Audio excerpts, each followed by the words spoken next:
There are still many misconceptions and myths about cancer, says the Cancer Association of South Africa.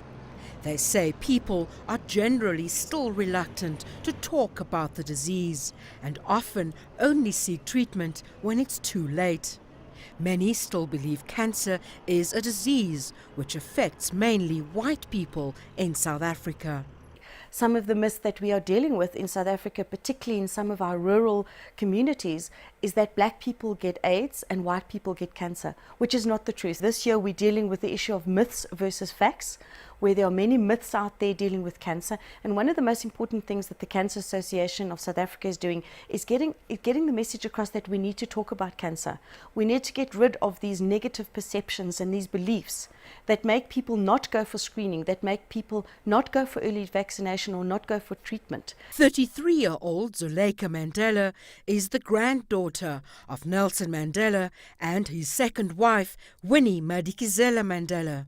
In her book, When Hope Whispers, Zuleika shares her struggle with drug, alcohol and sex addiction, as well as her story of surviving cancer. I want women to know that, cancer can happen to anybody. It happened to me. It doesn't matter what color you are, it doesn't matter what age you are, but that you can overcome it. And obviously early detection will save your life, and there's life after cancer. Zuleika says she started documenting all her doctor's appointments, surgeries and treatment sessions. And it was during chemotherapy that she started writing her book. It's no longer a death sentence. And I think, we all have our own experiences of illnesses, but we all share one common fear when it comes to being diagnosed, is that cancer may kill you. And that's not necessarily the case. And I think for me, when I was diagnosed with breast cancer to up until this point now where I'm living cancer-free, that was the one thing that was stopping me from getting treatment.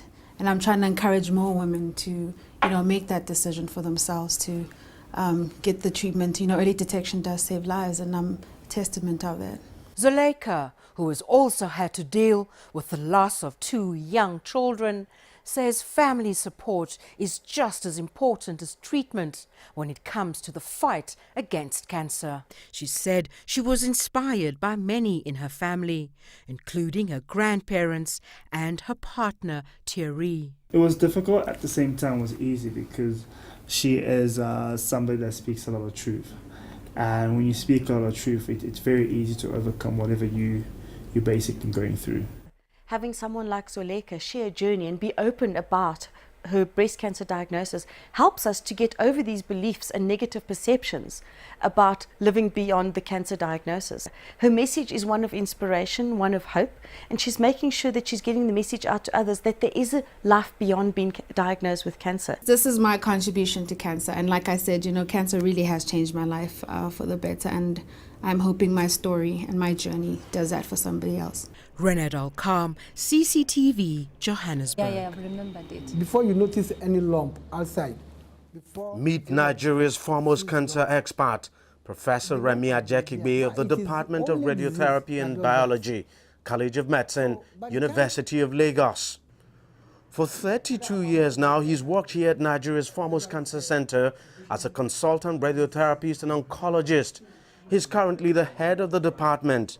And if there's one man that is very good at talking about the disease in Nigeria, it would be Professor Ajekigbe. Cancer is a very serious problem in Nigeria. It is common in Nigeria today as it is anywhere in the world. The unfortunate thing is that we haven't got the facilities, enough facilities, and enough manpower to tackle cancer as they are tackled in other parts of the civilized world. Okay. So we are entering now the bunker. To drive home his point on the issue of facilities, he took me to see the most important facility in the treatment of cancer, the radiotherapy machine.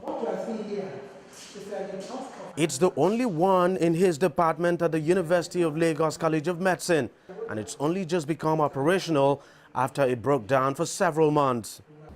The hospital where I trained in Europe, in Britain, before I left, many years ago, had 9 of such machines. And here you have just one. We have just one.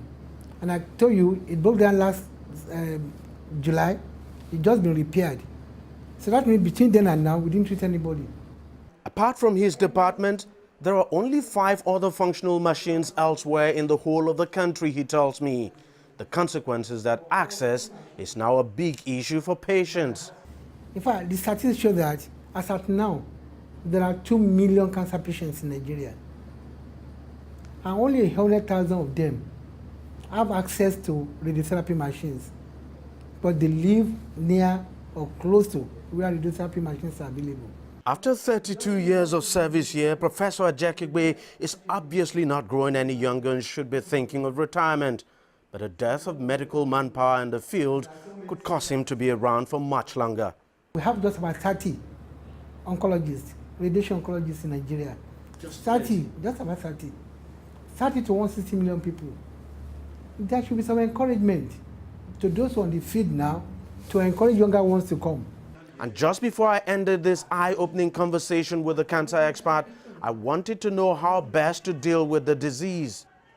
If you detect cancer early and treat early, the chances of survival are very, very high. If you come late with cancer, late presentation to the doctor, the chances of survival are very, very slim.